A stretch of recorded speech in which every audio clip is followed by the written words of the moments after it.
guys, hindi lang skincare or hair care yung ating ire-reco natin dito sa channel. Syempre, share ko din yung mga iniinom ko kasi importante din yun na mag-ingest tayo ng mga supplements din para sa katawan natin. Ito yung Goli Nutrition. At ito yung kanilang ashwagamis. This is to relax, restore, and unwind. Ito nga pala ng isang pack na ganito, meron siyang 10 pieces. So, iinumin mo siya twice daily. Sin ko, na-reduce yung stress ko, medyo na-relax ako.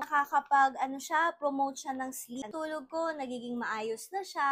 Kailangan natin yun kasi diba kailangan natin ng rest, kailangan able tayo makapag-concentrate. Diba, minsan kapag kulang tayo sa tulog, ganyan, medyo nalulutang tayo, diba? Sa main ingredient nito is the ashwagandha and iyon ay isang adaptogen. Isa siyang plant na nakakatulong sa katawan natin para ma-maintain niya yung balance at makapag-adjust siya sa stress. So, meron siyang vitamin D na alam naman natin na super essential sa katawan natin, lalo na sa ating bones, muscle, and also sa ating immune system. Ito yung tsura niya. Tamang-tama, iinom kasi tayo ngayon. So, ayan siya. O, diba, gamis siya. Hindi lang siya yung mga nasa market natin na parang gelatin na gamis. Iba siya. Para siyang fruit peel. Naging vegan friendly. So, ayan siya. Ganyan yung itsura natin dyan. And then, pag kinain nyo, malambot siya.